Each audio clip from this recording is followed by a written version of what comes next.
નમસ્કાર વિદ્યાર્થી મિત્રો, welcome to YouTube channel Ramesh Kaila. ખૂબ સરસ મજાની વિડીયો સિરીઝ જેમાં આપણે હાલમાં મિડવાઇફરી ભણાવી રહ્યા છીએ. ત્યારે મિડવાઇફરીના અગાઉ 1 થી 12 પાર્ટ આપણે ઓલરેડી પબ્લિશ કરી ચૂક્યા છીએ. સરસ મજાની વિડીયો સિરીઝ આપ આપના મિત્રો સાથે શેર કરો, લાઇક કરો અને કોમેન્ટ કરો. આવા જ તમામ પ્રકારની વિડીયો સિરીઝની પીડીએફ આપને માસ્ટરમાઇન્ડ એજ્યુ એપમાં પણ મળશે.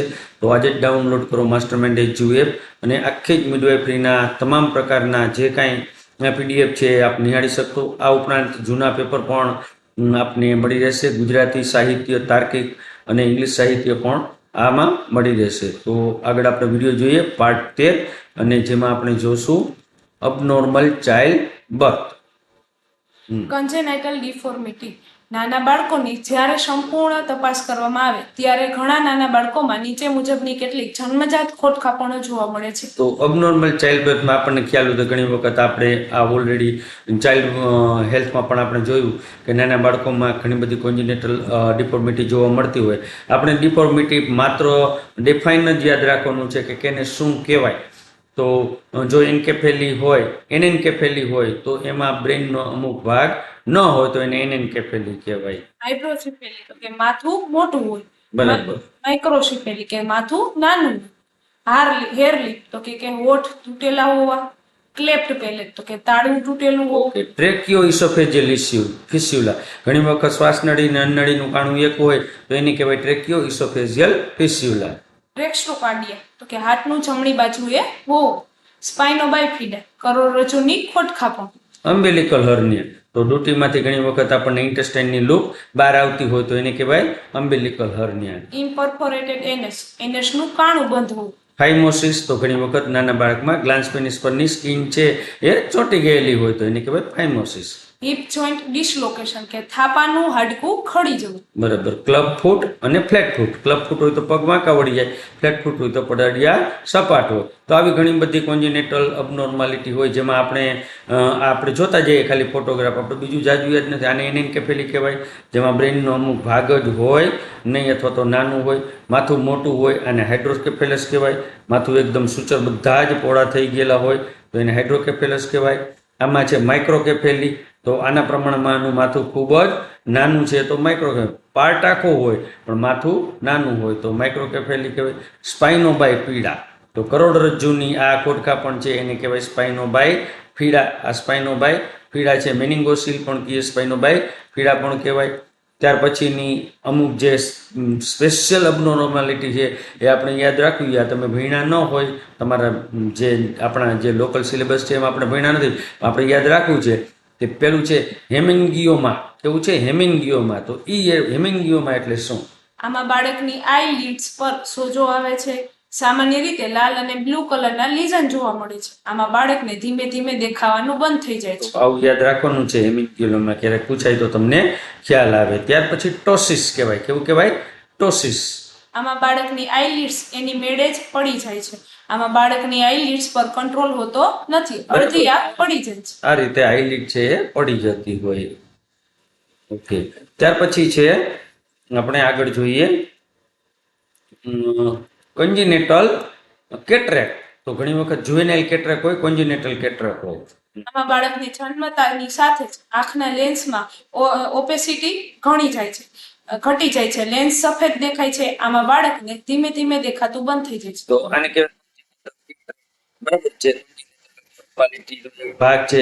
અને આપણને ખબર છે, આપણે રૂબેલા ઇન્ફેક્શનમાં ભણ્યા હતા કે ઘણી વખત જુવેનાઇલ કેટરેક્ટ જોવા પડે. કોન્જિનેટલ ગ્લુકોમા.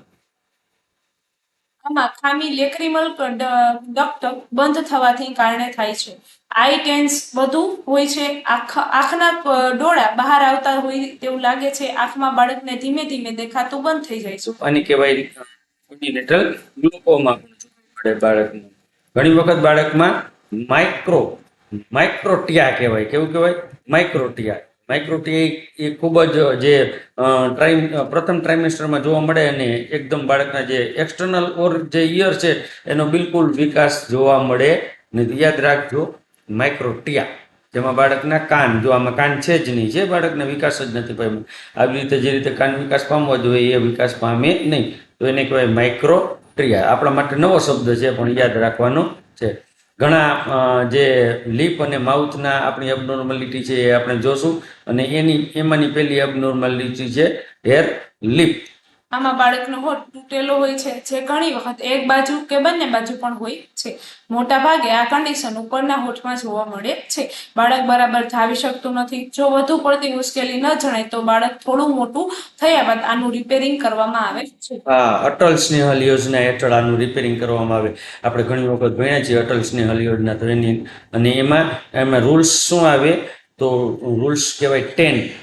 10 મહિનાનું બાળક, 10 વીકનું બાળક થવું જોઈએ, 10% બાળકનું HB હોવું જોઈએ, અને 10 પાઉન્ડ બાળકનું વેઇટ હોવું જોઈએ. તો એની કહેવાય રૂલ્સ ઓફ 10.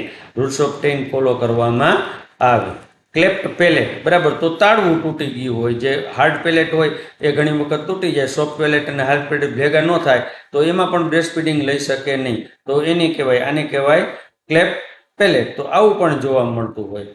ઘણી વખત જે એબડોમિનની જે અબનોર્માલિટી છે એમાં ઇસોફેજિયલ એટ્રેસી આપણે ઓલરેડી જોઈ લીધું, કે જેમાં ઇસોફેગસ અને ટ્રેકિયા બંનેનું કાણું છે એ એક હોય. આ રીતે આ રીતે ટ્રેકિયા હોય, ઇસોફેગસ, બંનેનું કાણું એક જ હોય. તો આને કહેવાય ઇસોફેજિયલ એટ્રેસિયા. હાર્ટનું જમણી બાજુ, આઈડિયલી હાર્ટ ડાબી બાજુ હોય આઈડિયલી, પણ આમાં હાર્ટ જમણી બાજુ હોય તો ડેક્સ્ટ્રોકાર્ડિયા કહેવાય. અમ્બેલિકલ હર્નિયા, આ પણ આપણે જોઈ લીધું કે અમ્બેલિકલ હર્નિયા એટલે જે દુટીનો ભાગ હોય, અમ્બેલિકલનો ભાગ હોય, અહીંયાથી ઇન્ટેસ્ટાઇનની લૂપ બહાર આવતી હોય તો અમ્બેલિકલ હર્નિયા કહેવાય. ઇનપરફોરેટેડ એનસ, તો એનસનું કાણું જ બંધ હોય. તો એનસનું કાણું બંધ હોય તો આવી વખતે કયું ઓપરેશન કરવાનું હોય, તો કોલેસ્ટોમી ઓપરેશન કરવાનું હોય. આ પણ આપણે યાદ રાખવાનું હોય, બરાબર. કેટલીક જેનાઇટલ અબનોર્માલિટી હોય અને એમાં ફાઇમોસિસ છે. તો ફાઇમોસિસ જોવા મળે નાના બાળકોમાં સકમ, કે ગ્લાન્સ પેનિસ ઉપરની જે સ્કિન હોય એ સ્કિન છે એ એકદમ ચોટેલી હોય, તો ઘણી વખત એ સ્કિનને કાઢવી પડે. તો એની કહેવાય સરકમસિઝન. યાદ રાખજો, ઓપરેશનનું નામ છે સરકમસિઝન. ઘણી વખત આપણને ઓપરેશનનું નામ પૂછતા હોય, બરાબર. એવી હિપ જોઈન્ટની પણ અબનોર્માલિટી જોવા મળે. આમાં બાળક જન્મે તે વખતે ઘણી વખત થાપાનું એક બાજુ મુખ કે બંને બાજુના સાંધામાંથી ખડેલા જોવા મળે છે. તો એને કહેવાય હિપ જોઈન્ટ ડિસ્લોકેશન, બરાબર. પછી ઘણી વખત ક્લબ ફૂટ જોવા મળે.